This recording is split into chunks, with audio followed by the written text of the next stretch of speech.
Tonight, we're going somewhere cold, somewhere ancient.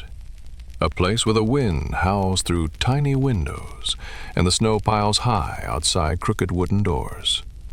No electricity, no heaters, just wool, fire, and centuries of wisdom. You see, people once lived through winters that would chill your bones, and they did it with nothing but their hands, their animals, and each other. In this story, we'll curl up inside a smoky cottage from the year 1300 and discover how medieval peasants survived the coldest nights of the year.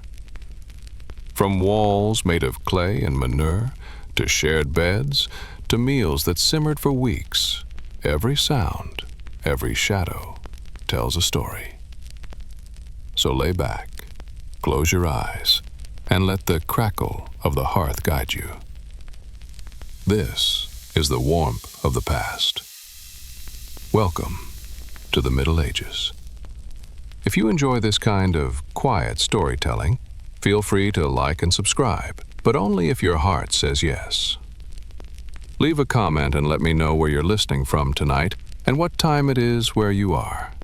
I always love knowing who's out there drifting into the story with me. And let's begin our journey. Have you ever stopped to wonder how medieval peasants, people without electricity, modern insulation, or central heating, managed to survive through the harsh, unforgiving winters of the Middle Ages? Picture a frozen landscape. The wind howling through the trees, snow piled high against the edges of thatched roofs.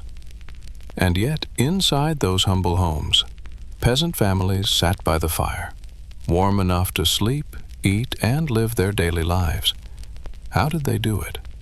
The answer lies not in brute endurance, but in ingenious design, centuries of experimentation, and a deep understanding of the natural world. Let's begin with the homes themselves. Contrary to what many of us imagine, rickety wooden shacks slapped together with a few planks, medieval peasant houses were surprisingly sophisticated. One of their most clever adaptations was a technique that would make any modern eco-architect proud: partial earth sheltering. These homes were typically dug about 2 to 3 feet into the ground. That may not sound like much, but this shallow trench created a world of difference when it came to warmth. By lowering the home slightly beneath the surface, peasants made use of the earth's natural insulation. Soil retains heat better than air, so the deeper the structure, the more stable the temperature inside. During the icy months, these semi-sunken homes could be up to 10 degrees Fahrenheit, about 5.5 degrees warmer than homes built fully above ground. It was, quite literally, a medieval form of geothermal heating, and they didn't even know the term for it. But digging into the ground wasn't the only smart feature. Medieval peasants took a minimalist approach to windows, which were tiny, often no bigger than a human head. Why? Because windows, especially glassless ones, let in drafts and let out precious heat. So instead of the large sun-drenched windows we love today, their homes had narrow openings, often shuttered with wood or animal skins, that kept the chill at bay. Ceiling height was another strategic choice. Unlike the grand, high-vaulted ceilings of castles and cathedrals, peasant homes kept it low, literally. Low ceilings meant that warm air, produced by the central hearth, wouldn't rise too far out of reach. Instead, it stayed closer to the people who needed it most. And then there were the walls. At first glance, you might think these were made from simple mud or straw. But the reality is far more fascinating and a bit messier. The typical medieval peasant home was constructed using a technique known as wattle and daub. Wattle refers to a lattice of woven sticks like a giant basket stretched across the frame of the home. Daub was a thick, sticky plaster made from clay, straw, and, brace yourself, manure. Yes, that's right, animal dung. Why dung, you ask? Because it worked. The mixture, once dried, became a surprisingly effective insulator. It hardened into a semi-breathable material that trapped heat in the winter and kept things cool in the summer. Archaeological studies have shown that this material provided insulation on par with basic modern fiberglass. And, believe it or not, the organic material helped regulate humidity, reducing mold and condensation inside the house. Of course, there was the smell to contend with. But when your options were cozy with a bit of barnyard aroma or frozen stiff by morning, the choice was clear. Beyond just the materials, the layout of these homes was brilliantly adapted to cold weather. Typically, they consisted of a single room where cooking, eating, sleeping, and socializing all took place. This compact design wasn't just due to lack of space or money. It was efficient. One warm room is easier to heat than 3 cold ones. In fact, this open concept layout helped trap and circulate warmth throughout the space without letting it dissipate into separate, drafty chambers. Peasants even went so far as to consider the orientation of their homes. They aligned doors and walls to maximize sun exposure, allowing light and heat to filter in during the coldest parts of the day. In some regions, homes faced east to catch the morning sun, warming the interior naturally before the fire was even lit. What's more, the roofs of these homes were marvels in their own right. Thatched with layers of straw or reeds, these thick coverings not only kept out the rain, but acted as another insulative barrier. Roofs were often built at a steep angle, not just for snow to slide off easily, but to prevent heavy drifts from collapsing the structure.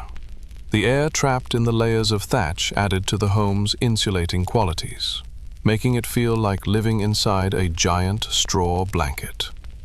Interestingly, many of these homes were intentionally designed to be a little smoky inside. That might sound unpleasant, but it had a purpose. Smoke from the hearth would rise and collect near the ceiling, where it created a thin layer of warm air. It also served as a natural insect repellent, protecting the thatch from mites and rot.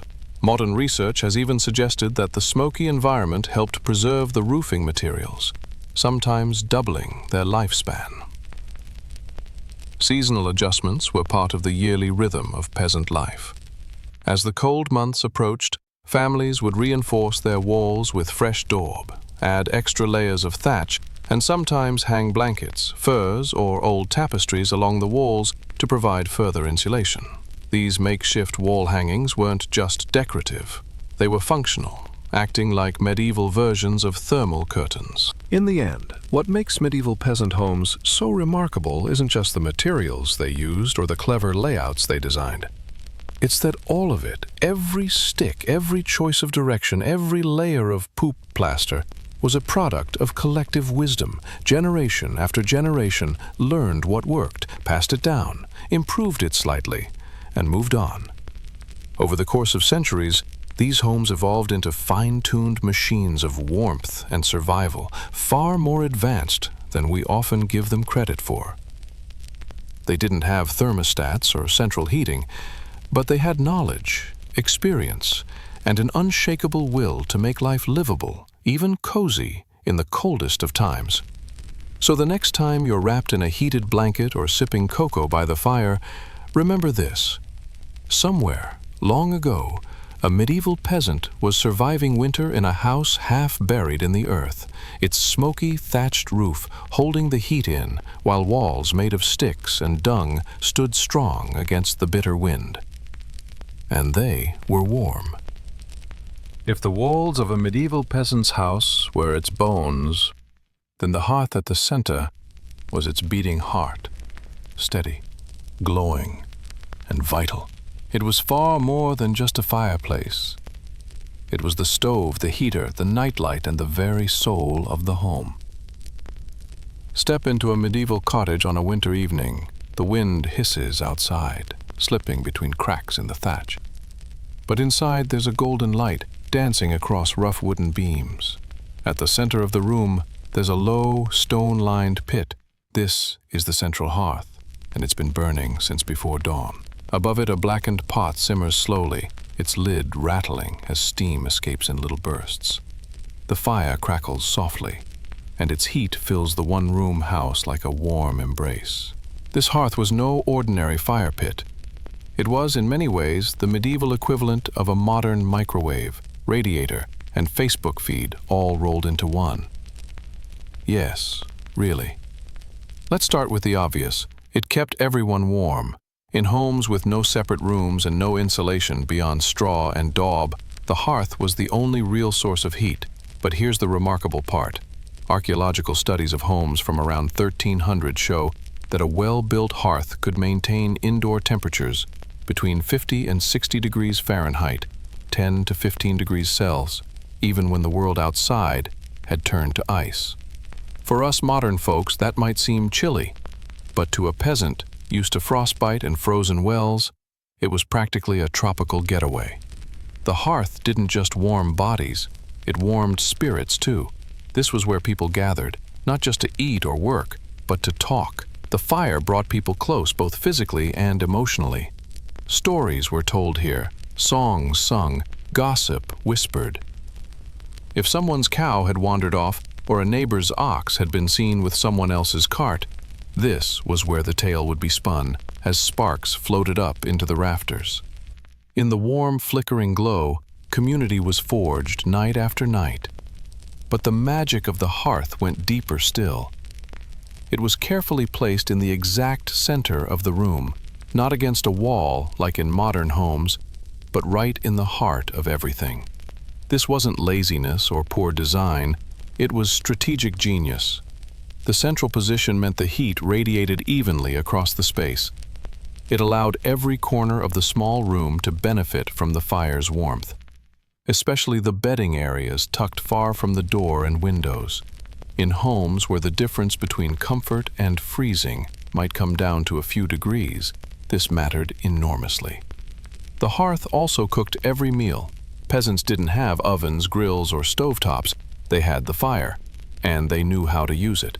Porridges, stews, breads, and roasted vegetables all came from this same glowing source. Meals simmered slowly over the flames for hours, even days, layering flavor while warming the air. And here's where it gets even more fascinating. The hearth was also part of a clever air system. Remember how medieval peasants let their homes get a little smoky on purpose? That wasn't poor ventilation, that was innovation. The smoke that rose from the hearth didn't just disappear uselessly into the rafters, it settled just below the ceiling, creating a thermal barrier, a layer of warm air that helped trap heat inside the house. It also acted as a kind of natural bug spray, deterring insects and keeping the thatch above from rotting too quickly. In fact, tests on preserved medieval roofing materials show that this constant exposure to smoke could double the lifespan of a thatched roof. So, yes, you might cough now and then, and your eyes might water if you sat too close, but at least you didn't have to patch your roof every year. A fair trade, many would argue. Children grew up understanding the rhythms of the hearth. They knew how to stir the pot, when to add wood, how to keep embers glowing through the night.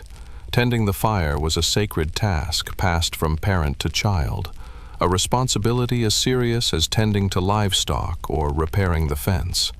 A dying fire meant a cold night, and worse, spoiled food or sickness. The hearth also shaped how the rest of the home was organized. Sleeping areas were placed as far from the door as possible to avoid drafts, and as close to the hearth as safety allowed. Wooden stools, cooking pots, baskets, and even shoes were arranged with heat in mind, not decoration. This wasn't a space designed to impress, it was designed to survive. And survive it did. Peasant families didn't just endure the winters, they learned to master them. And the hearth was their anchor through every frost-bitten night. You see, warmth in the Middle Ages wasn't just a luxury, it was life itself. It meant fewer illnesses, fewer frost-bitten fingers, and fewer sleepless nights. It meant your bread could rise, your baby could sleep, and your water jug wouldn't freeze into a solid block by morning. It meant that, even in the darkest depths of winter, there was still a place, small though it may have been, where laughter could rise with the smoke, and people could gather close, wrapped in blankets, the orange firelight dancing on their cheeks. In that one glowing hearth, there was comfort, connection, and above all else, hope. If the hearth was the glowing heart of a medieval home, then the walls, roof, and placement of that home were its quiet wisdom, carefully shaped by centuries of watching the sun, feeling the wind, and learning to listen to nature's rhythms. You see, medieval peasants didn't just throw up houses wherever there was space. Each home was placed with intention. The direction the house faced mattered, and so did the angle of the roof, the height of the doorway, and even the size of the windows. It was a kind of folk science, one not written in books, but passed down from grandmother to grandson, from father to daughter, carved into every beam and bundle of straw. Most medieval peasant homes were oriented toward the path of the sun. That meant that during the cold winter months, when every precious drop of warmth mattered, their front doors and main walls would catch the most sunlight possible. Even with tiny, shuttered windows, a bit of morning or midday light could help warm the interior just enough to take the edge off the biting cold. And yes, those windows were tiny, barely larger than your head. They weren't there to let in scenic views or fresh air. No, they were meant to keep the heat in and the cold out. Every inch of opening in a wall was a potential leak in the warmth that the hearth worked so hard to build. Peasants knew this instinctively. Instead of glass, which was far too expensive, they might cover their window holes with thin animal hide, oiled cloth, or wooden shutters, whatever worked to block out the chill. Then there were the roofs, perhaps the most overlooked yet brilliant part of the entire design.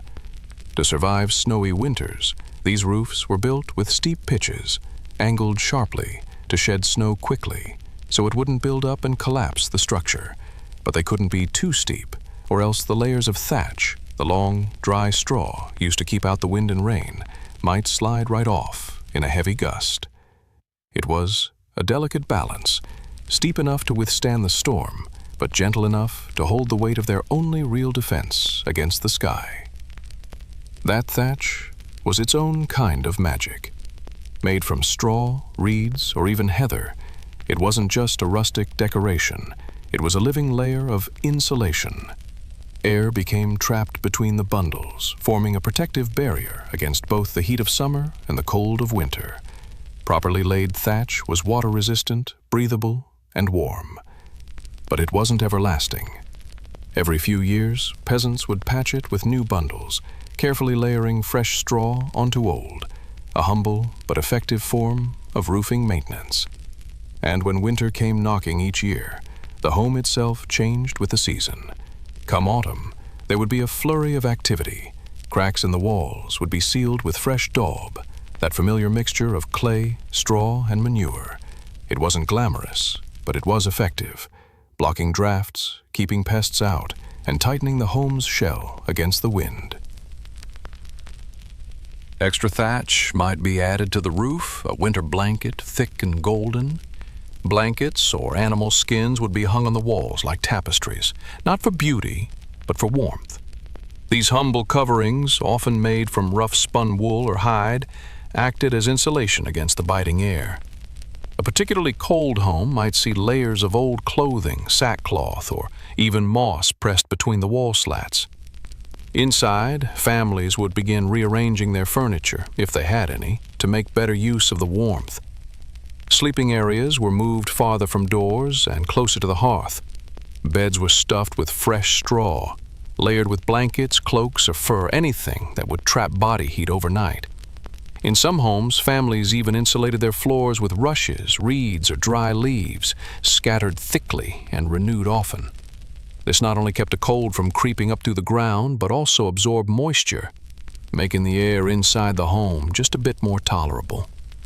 And perhaps most remarkably, homes were intentionally smoky. Yes, smoky. It was another clever tactic in a long line of improvisation. The smoke from the hearth, instead of escaping through a chimney, which many peasant homes didn't have, would rise and collect under the roof beams.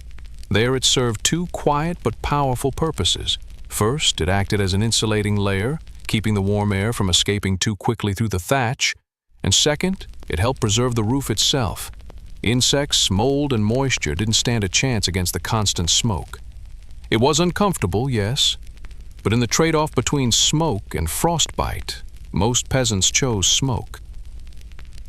Even sunlight was a carefully used tool. During the short winter days, families would open shutters just enough to let in a shaft of warmth, then quickly shut them as dusk fell. Some homes were even built with angled entrances, doorways turned just slightly from the wind, so the fiercest gales wouldn't barrel straight into the center of the room. Every detail mattered. Nothing was random, and nothing was wasted.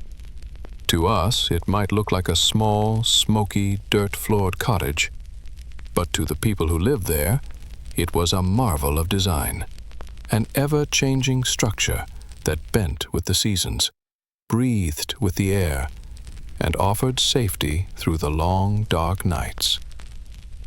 This was architecture, not built with blueprints and budgets, but with memory, instinct, and patience. Each winter brought new lessons. Each generation added new tricks. And slowly, over the course of centuries, these simple peasant homes became quiet miracles of survival. Warm, wise, and built not just to endure the cold, but to quietly, bravely thrive within it. When the last embers of daylight faded and the village slipped into quiet shadow, medieval peasants didn't simply drift off to sleep and hope for warmth. No, they had a plan, a routine passed down through generations, built not on comfort, but on survival. You see, in a world without clocks or central heating, timing wasn't just helpful, it was everything. And so the rhythm of life in medieval winter was set to the sun, the fire, and the frost. During the coldest months, each village had what was called a frost watch, a quiet but essential tradition. Each night, while others slept, someone would stay awake to tend the fire, keep an eye on the weather, and ensure no one froze in their sleep. It might be the eldest son one night, a grandmother the next, or a neighbor across the lane. They sat close to the hearth, listening to the wind push against the wooden walls, watching how fast water in clay pots began to freeze. If the frost came in faster than expected, they would send out a signal, sometimes a knock on the door, a shouted word, or the ringing of a handbell. That meant it was time. Everyone had to hunker down, seal the doors, and use every trick they knew to keep the warmth in. These watchers weren't just helpful, they were crucial. A forgotten fire could mean disaster. One recorded case from 1291 tells of a man who fell asleep during his watch and had to give up half his winter firewood as punishment. That may sound harsh, but in a village where every stick counted, the cost of failure was high. And then there was the sleep itself, split in two like the night sky. Modern folks think of sleep as a single solid block, 8 hours straight if we're lucky.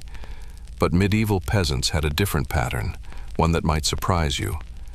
They slept in 2 shifts known today as first sleep and second sleep. It went like this. As darkness fell, families would gather around the hearth, eat their evening meal, say prayers or tell stories, and then lie down together, huddled for warmth. This was first sleep, often beginning not long after sunset. It might last 3 or 4 hours.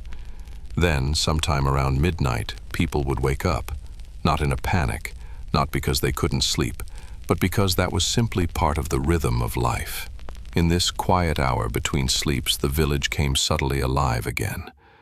Some people would stoke the fire, others would check on livestock, or even step outside to gauge the weather. Couples might share a quiet conversation, a prayer, or a more intimate moment. Some villages even used this time to read, mend clothes, or write letters by firelight or candle glow.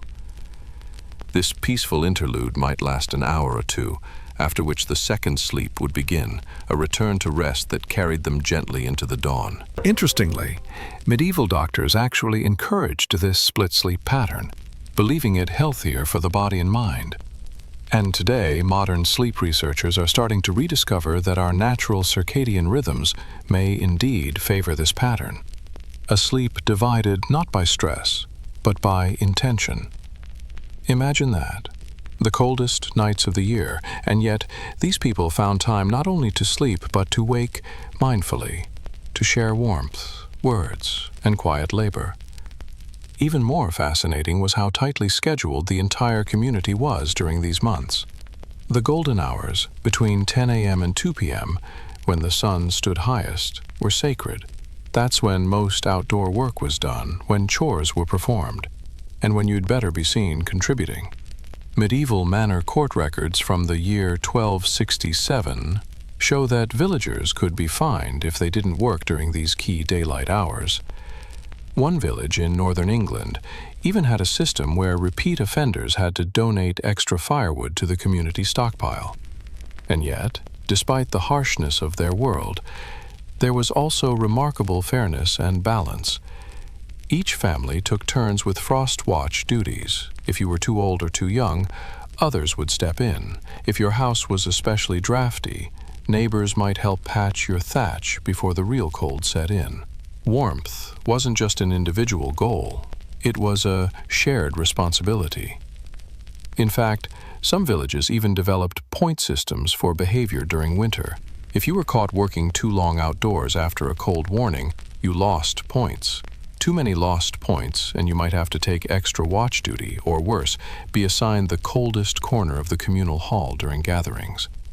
There's a certain beauty to all of it, not in comfort, perhaps, but in care, in the idea that every spark mattered, every moment of sleep was intentional, and every villager had a role to play in keeping the community safe from winter's reach.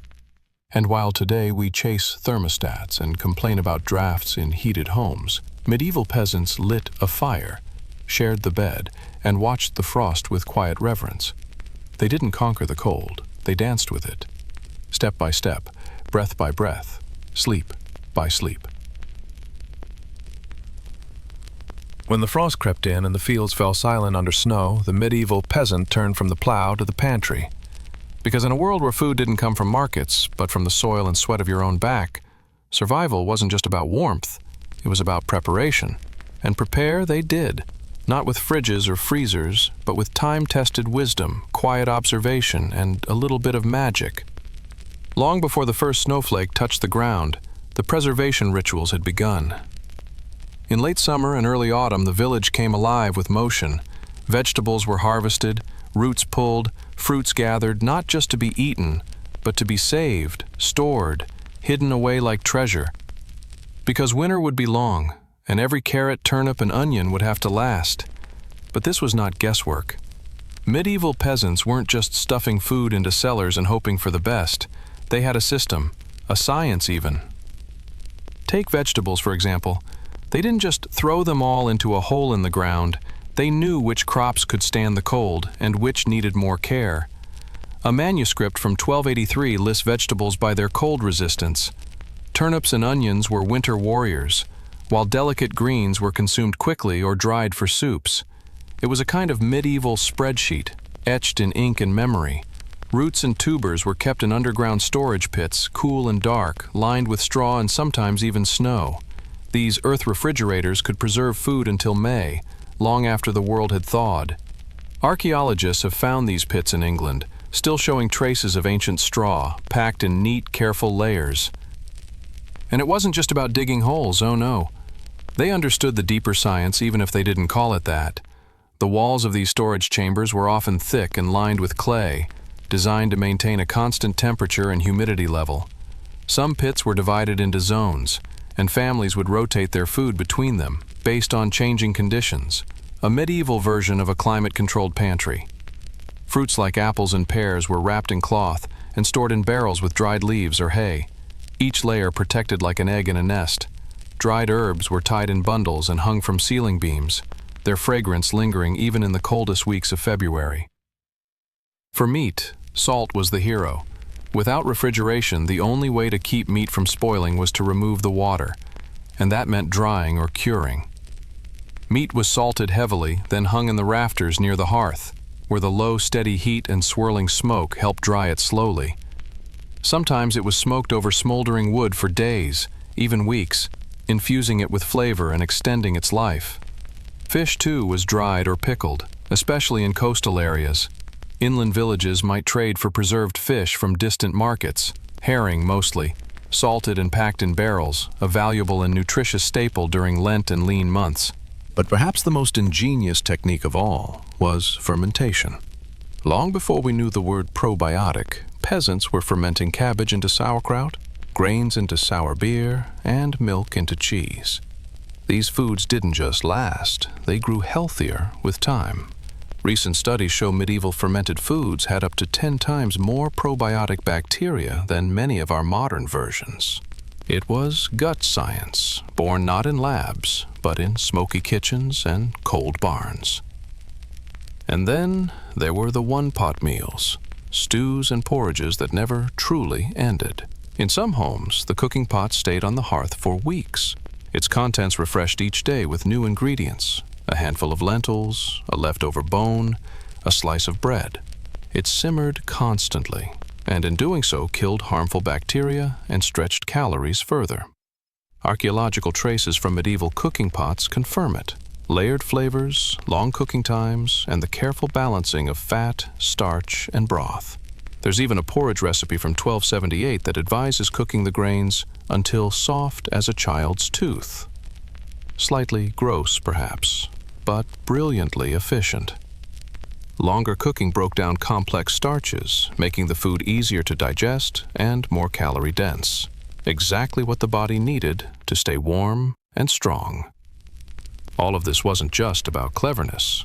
It was about survival through rhythm, learning what worked, repeating what worked, and passing it on. Villages would often appoint food stewards or storage watchers, responsible for checking the condition of stored produce. If roots showed frostbite, the pit needed more thatch. If onions began to sprout, they needed more airflow. It was a constant dialogue between human and food, with no room for laziness. And then there was the cold itself. In places where snow piled high, peasants would dig snow pits, actual outdoor refrigerators where food was packed in snow, covered in straw, and kept fresh for months. Modern archaeologists have measured some of these pits and found they could maintain internal temperatures of 35 to 38 degrees Fahrenheit, 1 to 3 degrees Celsius, for weeks, even after the surface snow had melted. That's better than many modern camping coolers. But food preservation didn't stop at storage. It extended to community sharing. During harsh winters, neighbors would pool their preserved goods. If one family lost their onions to rot, another might offer a bag of dried beans in exchange for cured pork. Barter, kindness, and careful planning. These were the foundations of the winter table. And somehow, from all this hard work, the peasants created feasts.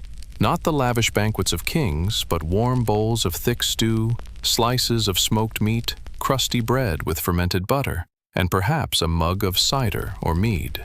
Meals that comforted, warmed, and filled. Meals that carried with them the memory of the harvest, the promise of spring, and the quiet triumph of having prepared well. Before the sun had even risen and long after the stars had faded into dawn, the medieval peasant was already preparing for the cold. Not with buttons, zippers, or weather apps, but with wool, instinct, and animal fat. Because long before layering became a fashion trend, peasants had turned it into a science, an art even, and wool was their paintbrush, their shield, their second skin. Wool was everything. Soft when needed, rough when necessary, warm even when wet. Abundant in sheep-rich regions, and woven with care by hands that knew the cold like an old friend. Medieval peasants didn't own many clothes, but what they had was built for endurance. Imagine waking up in a tiny smoky cottage. Frost clings to the edge of the door frame. The breath of the cows lingers in the rafters like mist. Your first instinct? Reach for layer 1, a thin, soft tunic of wool, worn close to the skin, not for looks, for insulation. This was the base, a layer designed to trap warmth close to the body. Then came layer 2, and sometimes 3, 4, even 5, each thicker, coarser, and heavier than the last. Some outer garments were woven with lanolin-rich wool, still carrying the natural oils of the sheep, giving them remarkable water resistance. Archaeologists studying preserved medieval garments found that unwashed wool retained up to 40% more resistance to moisture than washed versions. And when that wasn't enough, they added fat. Yes, animal fat, usually sheep tallow or deer grease, carefully rubbed into the fabric, creating a natural barrier against rain, sleet, and snow. Add to that a bit of tree sap from pine or birch, and suddenly a peasant's cloak could hold off a storm for hours. In modern lab tests, these recreated garments stood up to 4 hours of heavy rain without soaking through. Not bad for something made with nothing more than hands, wool, and a bit of countryside wisdom. But it wasn't just the fabric, it was the engineering. Take their hoods, for example. At first glance, they look silly, floppy, oversized, maybe even impractical. But dig a little deeper, and you'll see clever design. These hoods were made from multiple panels, stitched together in a way that allowed them to be adjusted with the wind. Facing the wind head-on, pull the front panel forward. Turning to the side, tuck it back. When tested in wind tunnels, these hoods reduced wind chill exposure by up to 60%. Not bad for something made with bone needles and elbow grease. And those pointy, almost comical-looking shoes. They weren't a fashion statement. They were thermal strategy. Designed with narrow tips and elevated soles, they minimized contact with frozen ground, reducing the surface area where body heat could escape. Some were even stuffed with straw or moss, changed daily to stay dry and warm. A peasant's version of thermal socks. Clothing, for the medieval peasant, wasn't just personal, it was communal. Families often slept fully clothed, tucked under wool blankets, with children in the middle and elders on the sides. Wool tunics doubled as pajamas. Heavy cloaks became bedding. Scarves were passed from hand to hand, warmed by one body before being worn by another. And the making of these clothes? A village affair. Spinning wool wasn't just women's work. It was everyone's work. Come autumn, villages would hold spinning bees, community gatherings where people sat together, spun yarn, shared stories, and preserved warmth with every twist of the spindle. It wasn't just practical, it was comforting.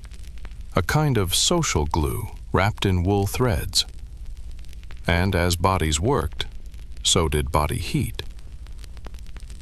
Studies of reconstructed medieval homes show that during these gatherings, the combined warmth of 20 to 30 people in one room could raise temperatures by up to 8 degrees Celsius, 14 degrees Fahrenheit. Warmth that lasted for hours, even after everyone had gone home. That was the magic of wool. It didn't just insulate your skin, it held memories, effort, and warmth from those around you. Some cloaks were handed down for generations. Others were buried with their owners, mended and patched so many times they had become maps of a life lived through winters. A stitch here from a mother, a patch there from a sister, a bit of blue wool from a festival long ago. These garments weren't clothing, they were stories. They whispered, "I kept you warm when the frost bit hardest. I was there when your child was born, when the fire died low, when the snow came early and the roof leaked. I wrapped around you when the wind howled and hope was thin." And though the outside world was cruel and cold, within those many layers of wool, held together by sweat, soil, and simple skill, the medieval peasant found a shield against the winter. Not perfect, not fashionable, but enough. Enough to carry them through the dark months until the first shoots of green broke through the frost and the fields called them back once more. In the heart of every medieval village stood something greater than any one house, any one family. It wasn't the tallest building or the most beautiful, but it was often the warmest. The communal hall. When the snow came early, when firewood ran low, when frost slipped under every door frame, this was where villagers turned, not out of weakness, but out of wisdom, because even in the harshest winters, they knew. Together, they stood a better chance. These halls weren't grand like cathedrals or fortified like castles. They were modest. Long wooden structures with thick thatched roofs, earthen floors, and wide hearths that never went cold, but to those who gathered inside, they were lifelines. Built low and wide, the communal hall was engineered with care. Some had double-door entryways that acted like airlocks, minimizing drafts each time someone stepped in. Others were aligned with the wind, not to catch it, but to deflect it. A shield against the north, a hand cupped gently around a flame. Inside, it was often warmer than any home, not because of better insulation, but because of people. 20, 30, sometimes even 50 villagers might share the space during the worst cold snaps. Body heat, generated naturally, would rise and collect under the low ceiling, creating a microclimate that could be 10 to 15 degrees Celsius, 20 to 30 degrees Fahrenheit, warmer than the outside world. Add in a few animals, a cow or two near the door, perhaps some pigs toward the rear, and suddenly the room pulsed with warmth, breath, and life. They didn't just sit idly. There were heat-sharing rotations, times when families would take turns hosting or joining these group gatherings.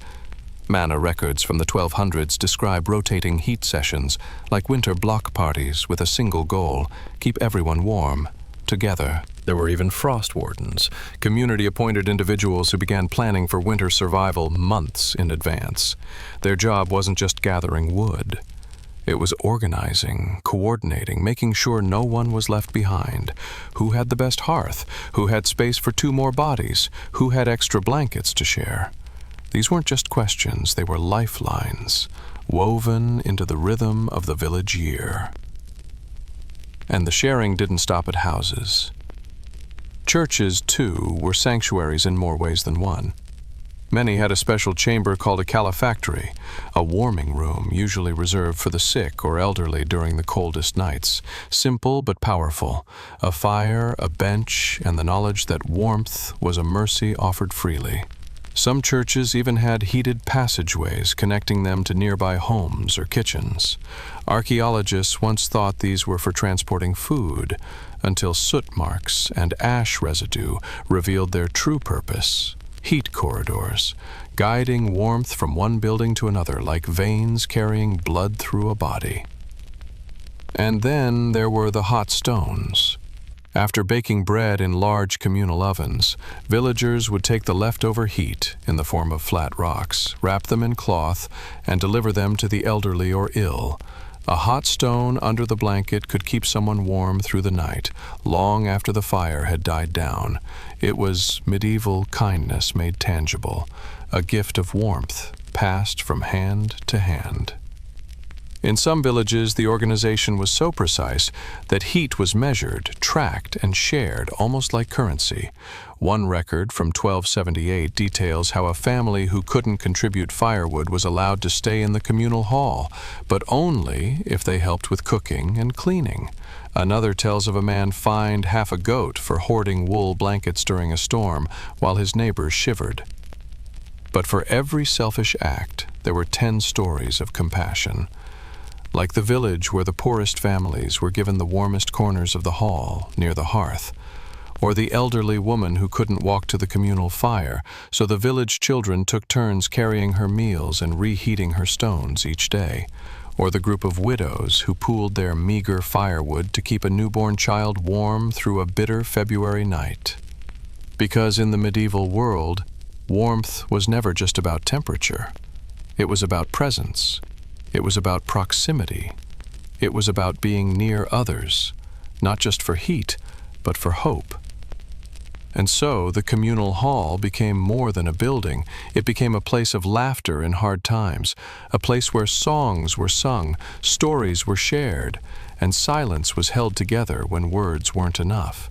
A place where winter wasn't just endured, but met with unity. Even today, when archaeologists uncover the stone foundations of these halls, they often find evidence of life in every corner.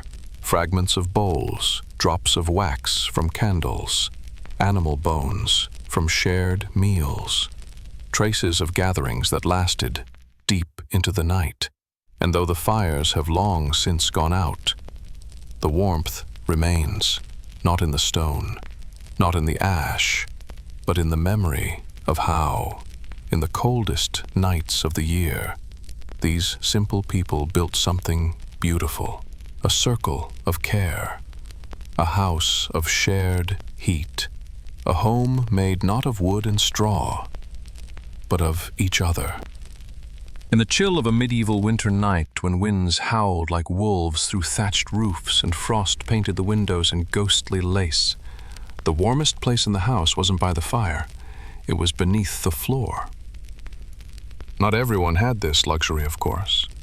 But for many medieval peasants, especially in Northern Europe, the home was more than a shelter for people, it was also a stable for animals. Cows, pigs, chickens, even goats and geese shared the space, separated only by a half wall or raised platform. To the modern eye, it might seem unsanitary, perhaps even unthinkable, but to the people of the time, it was clever, necessary, life-saving, because animals, like people, give off heat. And in a world where firewood was precious and blankets were few, every degree mattered. Medieval builders understood this, even if they didn't have thermometers to prove it.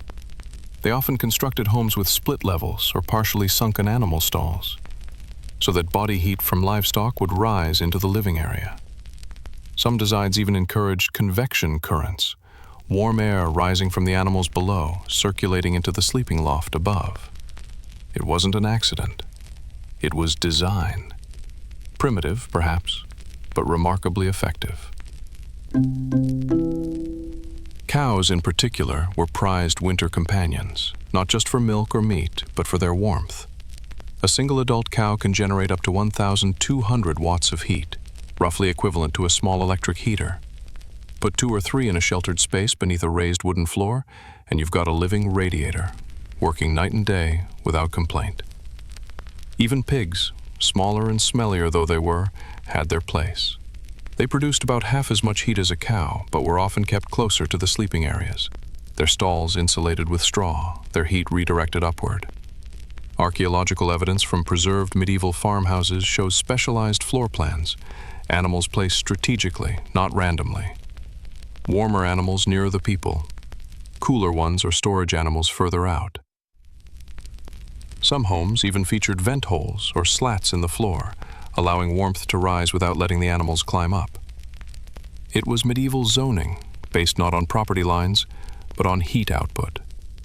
And this relationship was reciprocal. Animals benefited too. Being near humans meant protection from wind and wolves, and even warmth in return. Shared breath, shared body heat, shared survival. Villages sometimes appointed animal heat assessors, individuals who evaluated each family's livestock based on age, size, and health. A young, healthy ox, prime heat.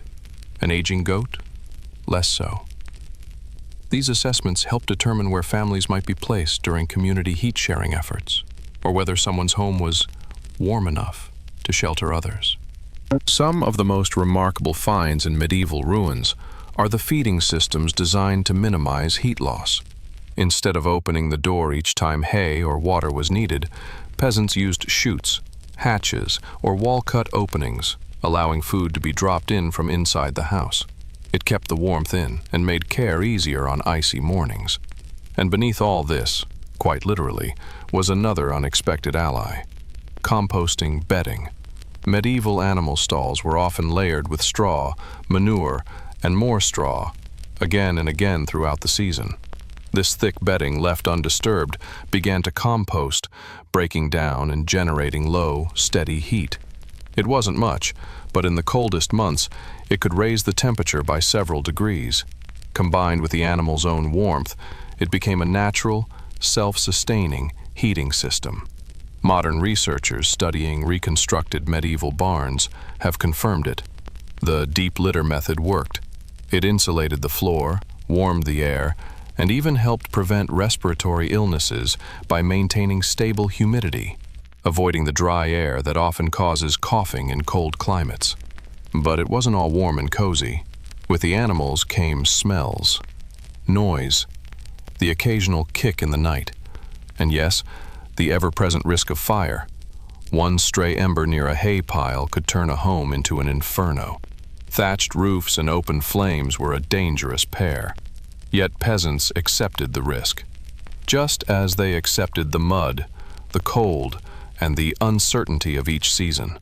Because survival wasn't about perfection, it was about balance. A balance between discomfort and ingenuity, between warmth and work, between human and animal. In the shared breath of a sleeping cow, in the soft rustle of straw beneath a pig's hooves, there was comfort. Not luxury, not even ease, but comfort born of connection, of knowing that in the deep of winter when the world turned hard and still, you were not alone. The walls may have been made of wattle and dung, the roof patched and smoky, but beneath your feet, a cow shifted, exhaled, and carried your warmth forward. And maybe, just maybe, that was enough. Enough to make it through one more night. Enough to wake up to a dawn just slightly less cold. Enough to hope for spring. There is a kind of silence that only winter knows. Not the empty silence of abandonment or sorrow, but a peaceful quiet, heavy like snowfall, soft like wool. A stillness that falls gently over the world, making even the loudest things whisper. That was the silence the medieval peasant knew. And in that silence they did something extraordinary. They endured. But more than that, they endured together. It's easy to imagine the Middle Ages as harsh and cruel, and in many ways it was. Death came early, food was scarce, winters were long, but behind the cold facts lies something warmer. A people who learned not only to survive, but to belong. To the land, to each other, to the rhythm of fire and frost. They didn't have smart thermostats or emergency heating plans. They had wood smoke, shared breath, fermented stew, and the gentle hum of livestock beneath the floor. They had songs by the hearth, whispered stories in the dark, wool stitched by hand and passed through generations. They had walls made of manure and straw, yes, but those same walls held laughter, prayers, and promises. They knew deeply that survival was not a solo act. The old watched the fires, the young gathered the wood, mothers stirred the pot that never emptied. Fathers patched the holes in roofs, children fed the chickens, neighbors checked in, lent cloaks, whispered warnings when the frost grew sharp. And when the nights turned cruel and the cold seeped into the bones, they gathered. In communal halls warmed by nothing but each other, in churches that held not just souls, but frail bodies seeking warmth. In shared beds where 5 or 6 lay close, not for comfort but for life. They measured time not by clocks, but by the arc of the sun. Not by dates, but by how long the root cellar would last, or when the geese flew south. Their world was slow, steady, and close to the earth. And so, when the fire burned low and the wind hissed at the cracks in the wall, they didn't despair. They leaned in. They trusted the old ways, the thick bedding of straw beneath the cow, the pot of barley left to simmer overnight, the wool soaked in tallow, the child sleeping between grandparents, the stone still warm from the communal oven. Because in that world, warmth wasn't just a temperature. It was a rhythm, a ritual, a memory passed from hand to hand.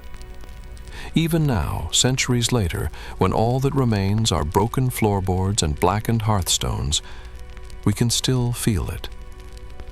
We see it in the soot on the ceiling beams of forgotten cottages.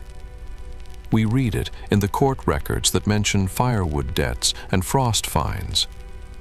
We trace it in the faded embroidery of cloaks found buried in the peat, stitches still holding, still warm.